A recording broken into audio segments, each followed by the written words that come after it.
Hi friends, Namaskaram. Welcome back to my channel. ഇന്ന് ഞാൻ വന്നിരിക്കുന്നത് ഒരു ഈവനിംഗ് സ്നാക്ക് റെസിപ്പി ആയിട്ടാണ്. സേമിയ വെച്ചിട്ടാണ് ഈ ഒരു ഈവനിംഗ് സ്നാക്ക് തയ്യാറാക്കുന്നത്. സേമിയ പക്കോട. അപ്പോൾ വീട്ടിൽ സേമിയ ഉണ്ടെങ്കിൽ ഒന്ന് ട്രൈ ചെയ്ത് നോക്കൂ. എല്ലാവർക്കും ഇഷ്ടപ്പെടും. നല്ലൊരു ടേസ്റ്റി പക്കോടയാണ്. നമുക്ക് വീഡിയോയിലേക്ക് കടക്കാം. ഒരു കുഞ്ഞു വീഡിയോ ആണ്. അപ്പോൾ വീഡിയോ മുഴുവനായും കാണുക. ഇഷ്ടപ്പെടുകയാണെങ്കിൽ ലൈക്ക് ചെയ്യാനും ഷെയർ ചെയ്യാനും മറക്കരുത്. അപ്പോൾ നമുക്ക് നോക്കാം എങ്ങനെയാണ് സേമിയ പക്കോട തയ്യാറാക്കുന്നത്. ഇവിടെ 5 കപ്പ് വെള്ളം ഒഴിച്ചിട്ടുണ്ട്. വെള്ളം ചൂടായി തുടങ്ങുമ്പോൾ അതിലേക്ക് സേമിയ ചേർത്ത് കൊടുക്കണം. 1 കപ്പ് സേമിയാണ് എടുത്തിട്ടുള്ളത്. സേമിയ ചേർത്ത് കഴിഞ്ഞാൽ നന്നായിട്ടൊന്ന് ഇളക്കി യോജിപ്പിക്കണം. പിന്നെ ഇത് തമ്മിൽ ഒട്ടിപ്പിടിക്കാതിരിക്കാൻ വേണ്ടിയിട്ട് ഓയിൽ ഒഴിച്ചു കൊടുക്കാം. 1/2 ടീസ്പൂൺ മുതൽ 1 ടീസ്പൂൺ വരെയൊക്കെ ഓയിൽ ഒഴിച്ചു കൊടുക്കാം. നന്നായിട്ടൊന്ന് ഇളക്കി യോജിപ്പിക്കാം. ഇനി നമുക്ക് ഹൈ ഫ്ലെയിമിൽ ഇടണം. അപ്പോൾ ഒരു 4-5 മിനിറ്റൊക്കെ കൊണ്ട് സേമിയ കുക്കായി കിട്ടും. ഇപ്പോൾ ഒരു 4 മിനിറ്റൊക്കെ കഴിഞ്ഞിട്ടുണ്ട്. ഇവിടെ ഇപ്പോൾ സേമിയ കുക്കായിട്ടുണ്ട്. നമുക്ക് തൊട്ട് നോക്കുമ്പോഴൊക്കെ മനസ്സിലാവും. ഇനി നമുക്ക് ഫ്ലെയിം ഓഫ് ചെയ്ത് കൊടുക്കാം. എന്നിട്ട് ഇതിലെ വെള്ളം ഒന്ന് ഊറ്റിയെടുക്കാം. സേമിയ ഇവിടെ ഊറ്റിയെടുത്തിട്ടുണ്ട്. ഇനി നമുക്കിതിലേക്ക് നല്ല തണുത്ത വെള്ളം കൂടി ഒഴിച്ചു കൊടുക്കാം. എന്നിട്ട് ആ വെള്ളം കൂടി ഒന്ന് നന്നായിട്ട് ഊറ്റിയെടുക്കണം. അങ്ങനെ നമ്മുടെ സേമിയ ഇവിടെ റെഡി ആയിട്ടുണ്ട്. ഇതിപ്പോൾ നന്നായിട്ട് കുക്കായി വന്നിട്ടുമുണ്ട്. ചൂടൊക്കെ ആറിയിട്ടുമുണ്ട്. ഇനി നമുക്കിതിലേക്ക് കുറച്ച് ഇൻഗ്രീഡിയൻസ് ചേർക്കാനുണ്ട്. എന്തൊക്കെയാണെന്ന് നോക്കാം. ഞാൻ ആദ്യം ചേർക്കുന്നത് സവാളയാണ്. 1 സവാള ചെറുതായി അരിഞ്ഞത് ചേർത്ത് കൊടുക്കാം. പിന്നെ പച്ചമുളക്, ഇഞ്ചി 2 പച്ചമുളകും ചെറിയൊരു കഷ്ണം ഇഞ്ചിയും അരിഞ്ഞത് ചേർത്ത് കൊടുക്കാം. പിന്നെ കറിവേപ്പിലയും മല്ലിയിലയും കൂടി ഒന്ന് നുറുക്കിയിട്ട് ഇതിലേക്ക് ചേർത്ത് കൊടുക്കണം.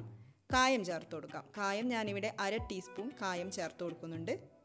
പിന്നെ മുളക് പൊടി ചേർത്ത് കൊടുക്കാം. 1 ടീസ്പൂൺ മുളക് പൊടി ചേർത്ത് കൊടുക്കാം. ആവശ്യത്തിന് ഉപ്പ് ചേർത്ത് കൊടുക്കാം.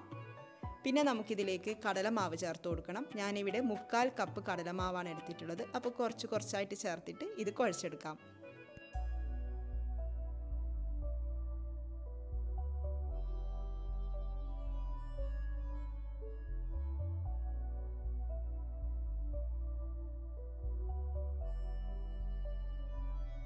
ഇതിലേക്ക് കുറച്ച് വെള്ളം ഒഴിച്ചു കൊടുക്കണം. ഞാനിവിടെ 2 ടേബിൾ സ്പൂൺ വെള്ളം മാത്രമേ ഒഴിച്ചു കൊടുക്കുന്നുള്ളൂ. വീണ്ടും നന്നായിട്ട് കുഴച്ചെടുക്കാം.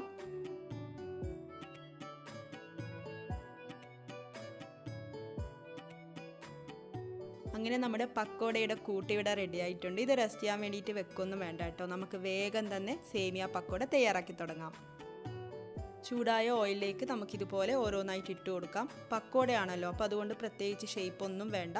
പിന്നെ ഹൈ ഫ്ലെയിമിലൊന്നും വെക്കാൻ പാടില്ല, മീഡിയം ഫ്ലെയിമിൽ വെക്കണം. അപ്പോൾ മീഡിയം ഫ്ലെയിമിൽ ഇട്ടുകൊണ്ട് നമുക്കിത് ഫ്രൈ ചെയ്തെടുക്കാം.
സേമിയ പക്കോട അപ്പോൾ എല്ലാവരും ഒന്ന് ട്രൈ ചെയ്ത് നോക്കണം. നല്ല ക്രിസ്പി ആയിട്ടുള്ള നല്ല ടേസ്റ്റി ആയിട്ടുള്ള പക്കോടയാണ്. ട്രൈ ചെയ്ത് നോക്കിയിട്ട് നിങ്ങളുടെ അഭിപ്രായം കമൻസിലൂടെ അറിയിക്കാൻ വേണ്ടിയിട്ട് മറക്കരുത്. നമ്മുടെ ചാനലിൽ വേറെയും പക്കോട റെസിപ്പീസൊക്കെ ഉണ്ട്. അപ്പോൾ അത് കാണാത്തവരുണ്ടെങ്കിൽ അതും കൂടി കാണുക, ട്രൈ ചെയ്ത് നോക്കുക. നമുക്ക് അടുത്ത വീഡിയോയിൽ കാണാം. താങ്ക്